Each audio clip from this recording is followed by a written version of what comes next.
রহিম সূরা আল আসর। এটা পবিত্র কোরআন মাজিদের 103তম সূরা, যার অর্থ হলো ডিক্লাইনিং ডে অথবা ইপোক। ইপোকটা আমাদের সহজ হবে, এটা হলো যুগ বা মহাযুগ বা কাল বা সময়।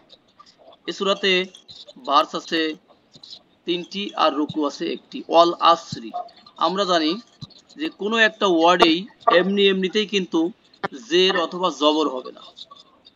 এটা কেন হবে জামাল ভাই বলেন তো, একটা ওয়ার্ডে কেন জের বা জবর হবে, এটার কারণ কি? জেড দাতা সামনে থাকলে জের হবে, যেমন জেড দাতা আছে দুইজন, একটা হরফে জার আর একটা হচ্ছে মুদফ। এখানে হচ্ছে হরফে সামনে, এইজন্য জের হয়েছে। রাইট, তা হারফে জার, হ্যাঁ, তা হারফে জার অথবা কি মুদফ, এগুলো কি করে জের দেয়, তাই না? জি জি, এগুলো জের দেয়, এগুলো জের দেয়, নইলে কিন্তু একটা শব্দে এমনিতেই জের হবে না। এখানে জের দিল সে কে, এই অটা কি মুদফ বলবো নাকি হারফে জার বলবো? এটা হচ্ছে হারফে জার। হারফে জার, ওকে, আলহামদুলিল্লাহ, আমরা জারটা লিখে দিলাম হারফে জার, ঠিক আছে। এটা জের দেয় আর মুদফে জের দেয়, তাহলে অল আসরি। আর তখন এই অয়ের অর্থটা কি হবে ভাই, এবং হবে নাকি কসম হবে? কসম অর্থ। কসম, তার মানে কি আসরের কসম, শপথ। কিসের শপথ ভাই?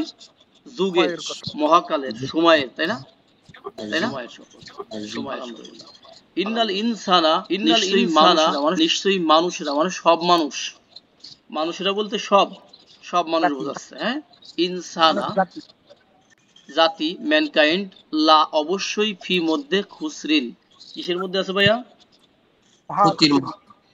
ক্ষতির মধ্যে। তাহলে নিশ্চয়ই মানুষেরা অবশ্যই ক্ষতির মধ্যে রয়েছে বা আছে বা নিমজ্জিত বলতে পারেন, কোনো সমস্যা নাই। তাহলে ইন্না, ইন্না এসে কি করে, পরবর্তী ওয়ার্ডকে কি করে ভাই?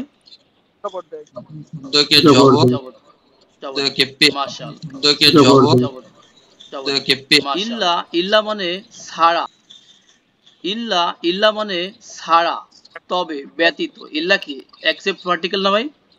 জি জি, তবে মানে এই লোকগুলো ছাড়া, কোনগুলো?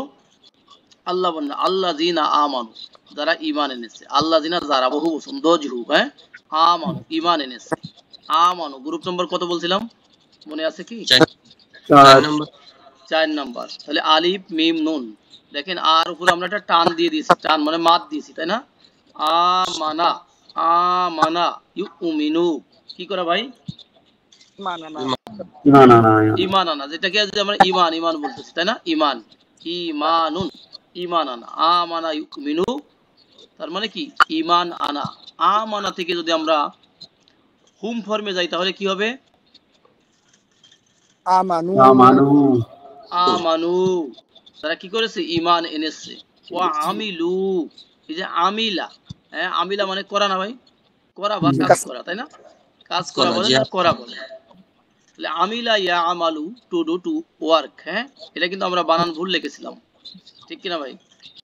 আমিলা, হ্যাঁ, আমিলু কাজ করা। তাহলে আমিলা সে কাজ করেছে, আমিলু তারা কাজ করেছে, তাই না? সেই কাজটা কেমন? as-সলিহাতি। ভাইদের মধ্য থেকে যে কোনো একজন বলেন তো, সলিহাতের স্ট্যাটাস কি জের নাকি জবর নাকি পেশ? জবর, জবর, জবর, জবর। তার মানে দেখা যাচ্ছে জের, কিন্তু আসলে কি জবর। আচ্ছা, তার মানে এটা জবর কি হিসাবে জবর? মাফুল হিসাবে জবর। হ্যাঁ, কেন মাফুল হলো? কারণ এটা তো হুয়া বা হিয়া ফর্মের না, সেজন্য মাফুল হয়েছে, ঠিক না? এটা হলো সহজ কথা।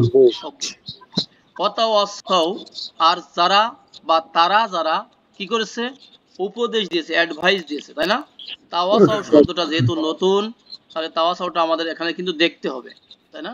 তাওয়াসাউ, যেমন আমরা দেখতে পাচ্ছি তাওয়াসাউটা অউ সদ ইয়া, যেমন আমরা ওসিয়ত সম্পর্কে কিন্তু জানি, তাই না?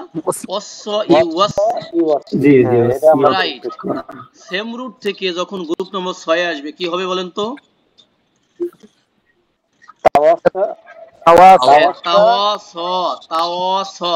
এই তা হলো গ্রুপের তা, হ্যাঁ, 6 নম্বরের তা, আর অ থাকবে কি 3 নাম্বার, ওই যে অয়ের উপরে মাদ আছে, হ্যাঁ, তার মানে 3 আর এদিকে 3, কত হলো? 6 নম্বর গ্রুপ, 6 নম্বর গ্রুপ হয়ে গেল। তাওয়াস ইয়াতাওয়াস, এটা কি করে ভাই? উপদেশ দেওয়া। তবে উপদেশটা কেমন হবে? পরস্পরের মধ্যে হবে, পরস্পরের মধ্যে উপদেশ দেওয়া। তাহলে তারা যারা উপদেশ দেয় বিল হক, কি কিসের? হকের। হক মানে সত্য, মহাসত্য, তাই না? ওকে।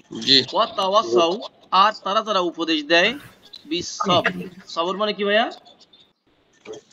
সবর মানে ধৈর্য ধারণ, ধৈর্য, প্যাশেন্স, ঠিক না?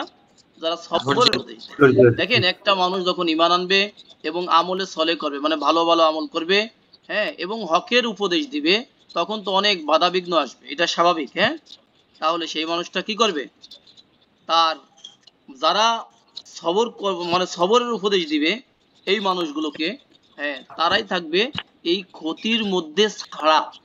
তাহলে সব মানুষ ক্ষতির মধ্যে নিমজ্জিত, এই চারটা গ্রুপ ব্যতীত, মানে এই কোয়ালিটি যাদের ভিতরে আছে, ঠিক আছে, তারা ব্যতীত, তারা ব্যতীত।